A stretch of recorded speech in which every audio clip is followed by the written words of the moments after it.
Okay, yesterday we left off with the dinim of sending meat from the restaurant or from a fish store, that you have to make sure there's a double seal on it, otherwise it could be a question of what's called basish and Solomon eye meat that was left from the eyes, and so on and so forth. But in the markets, like non-kosher markets that sell kosher meat, and it just has, it's like a kind of shrink wrapped, or it's one. It's not necessarily good enough.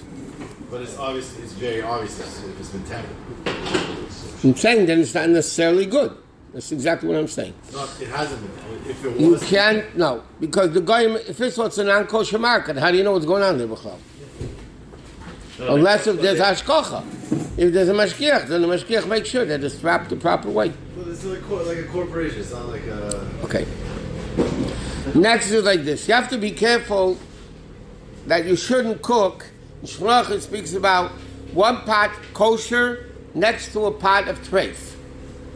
And cooking. Why? Because, things spill over and ends up on things. And the same thing, by the way, applies in a very practical way. You shouldn't be cooking milchiks and fleishiks, dairy and meat, on two burners next to each other at the same time. I can't tell you how many times it happens that people call with a question. They're cooking milchiks and they're stirring the milchiks, and then they realize they have to stir the meat, and they take the same spoon from the milchiks and they stir the meat with it. This happens very often. So the din is you're not allowed to do things that would bring a problem. So therefore you're not allowed to cook kosher next to treif. You shouldn't cook milchiks next to mamish next to the fleishiks in such a way that it could cause problems. Now they're squirting over what? Why would he be cooking treif? Why would he be cooking? I'm saying if a guy is cooking treif. Oh, a guy. I said a guy, whatever. A guy is cooking treif and a Jew is cooking kosher. They shouldn't be cooking next to each other because it's inevitably it's going to be a big problem. As a cow also. Huh? One pot meat or something. Is it a problem? That's not such a problem. The worst that will happen that the parve becomes meat. It doesn't become treif though. The worst that happens is okay. So the parve pot now becomes fleishik. What? What about in the refrigerator?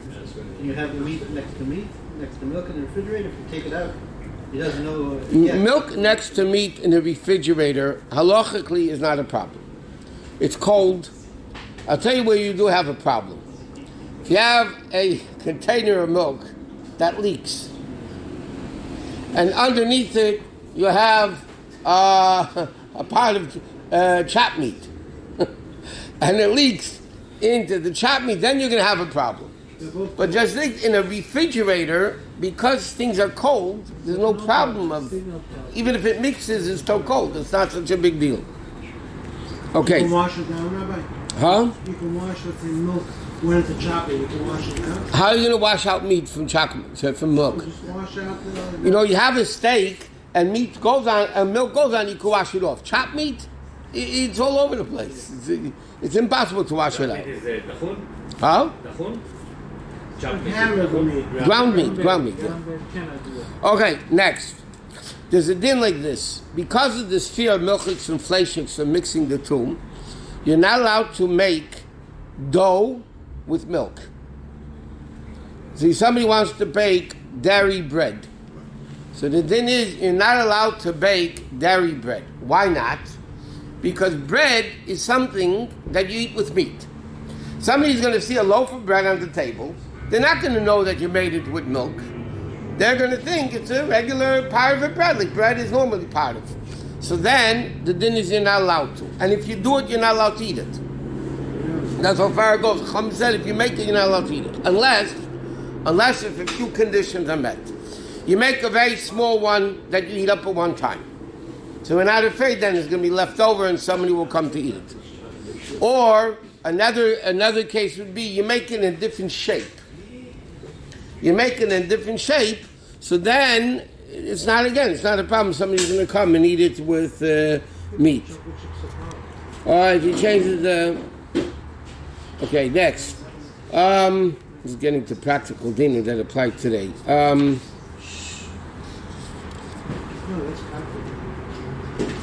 Okay, there's a lot of interesting dinim that are questionable. For instance, there's a din that if somebody leaves over water in a pot overnight uncovered.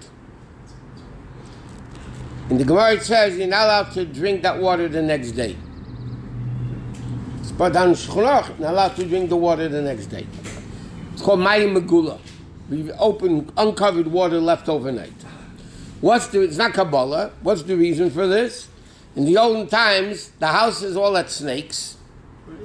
And no, it says about snakes.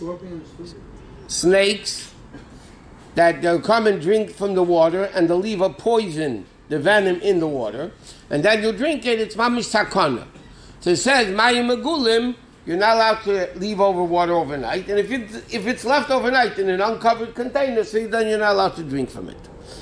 Poskim write today, in most houses, at least more than half houses, there's no snakes at night. Except the humankind. So, yeah, but they don't leave venom. They leave verbal venom, not food venom. So therefore, a lot of people are makel today that even if you have a pot, let's say uncovered by mistake, you left your pot open in the soup or water left over overnight, the world is lenient today again because the reason why you're not allowed to drink doesn't apply. So it doesn't apply. But if there is cover, you are allowed to. Some people, it's also brought down in Gemara Shulchan Aruch, and a lot of people are lenient in this today, that if there's water left over in a metal container overnight, with the exception of Friday night, they won't drink the water. Today, most of the world is brought down in Poskim are lenient with it, and they do drink it anyway. To give you a simple example, this urn over here is water ready from a few days. But Lepel Alpidin today, the minig is that you do drink it. There's a few people that are machmir, but halachically you're allowed to drink It's it. open. It's not open. No, not because it's open. Just water in a metal container overnight. There's more spiritual ruach ra type of thing. You said it's because of the snake. No. There's two things. The thing open is not only metal. Any container that's left overnight open, you don't drink it because there may be a snake will come. Then there's another issue. A metal container, even if it's covered, if the water is left overnight, many people have a custom you don't drink. I said today the minig in 99% of the places they do drink it, except Friday night. In fact, there's a story, tonight's Rebbe Marash's birthday. There's a story that Rebbe Marash, that somebody once came to him on a Shabbos morning, to his house, and they served from an urn. They didn't have electric urns in those days, a regular urn. They brought the urn to the table. So the Chassidim started talking, metal overnight, maybe Shabbos is different. They started making a whole discussion about what it is. So the Rebbe, I think it was Rebbe Marash or his Rebbe, one of the two, called in the Chassidim into the kitchen, and they showed him that in the kitchen was the big samovar of glass that was cooking overnight. And now they poured it over into the metal container, but it was never in a metal container overnight. So that wasn't an issue even to begin with. But I said, again, like I said today, most people are lenient. They do drink it, except Friday night, they're more makel because of Shabbos. Because of Shabbos has a special solution. Shabbos does it. It's ruach ra. It's not a question of kashrus. It's a impurity, spirit. Like the metal also goes into the water. It's Kabbalah. it's not actually Kabbalah. It's called ruach ra. The Gemara talks about it.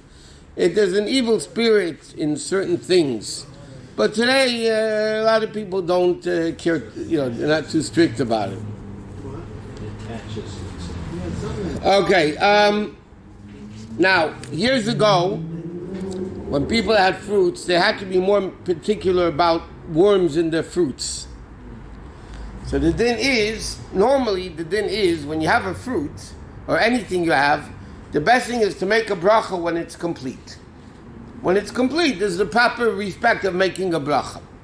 But it says, what happens if you're eating a fruit that you have to check for bugs or worms? So now what's going to happen? You're going to make a bracha when it's whole, and then you're going to cut it open, and then you're going to find a worm, and then you're not going to be able to eat it. So therefore the halacha is, or if you're checking for bugs in certain fruits, you first have to cut it open. And in fact, they say even take out, let's say peach or nectarine, take out the pit, that you could check the inside, even though you're cutting it, it's not going to be whole anymore. It doesn't matter because at least you're not going to be making a bracha in vain. You know, the world says, one second, the world says, what's better? Biting into an apple and finding a whole worm or a half a worm? So obviously a half a worm is worse because you know where the other one is. There was a kid, the kid was sitting at a table and his father was eating soup, and the kid says to the father, Dad, what do you do if there's a bug in your soup? So the father says to the kid, you know, we don't talk about that by eating. We don't talk about that by eating. So the kid was quiet. After eating, the father says to the kid, what was your question? So the kid says to the father, it's not relevant anymore. It's not there anymore. The bug is not there. Is there a difference, Rabbi, in different types of flies or bugs? Like some bugs are made, they mate. That's how they create it. And there's some bugs that like they regenerate from the garbage. Yeah, stuff like that. So does that make a difference? Does that make a difference? It does make a difference as far as the bug goes. But there's a whole question about that because the Rambam writes there are certain bugs that reproduce only from the garbage. Right. And science will tell you it's not true, and there's a whole discussion in Poskim exactly what is meant by that. But yeah, but there is. But for instance, I'll give you an example. If a bug falls into, I'm talking now halacha, not to what you want to do. If a bug falls into something, halachically you take out the bug and you can eat the food. You can eat it. I mean, years ago, when you learned Gemara and Shulchan Aruch, people in the old times, they were poor, by the way. If a mouse ate part of the food, they cut it off and they ate the other half. I mean, they didn't have, but it would be survival. That's what they would do. So dry. Well, let me finish the point. So therefore, what happens if a bug falls into a plate of soup or whatever it is? So even though the bug is treif, but the Gemara says most bugs and flies things give a bad taste into the food. Mm-hmm. So therefore, it doesn't have a din of making treif because it's a negative taste. It's a bad taste. So therefore, even once you take out the bug, you're allowed to eat the rest of the soup. Dried limes. Dried? Limes. Limes that are dry. Limes? Lime, like a lemon. Yeah. Okay. I think if you're cooking with them and you open it, it's going to release too much taste. Do you have to check them for bugs? Because the only way is to open it. Lime b'chlal doesn't have too many bugs in it. You don't have to worry about that. No. The taste is not going down. Doesn't like. It's not going anywhere. Doesn't like the taste. Go on the bag, it says you got to check it. It's a line question. Okay. What? Certain ach with the dabba that gives a better taste, no?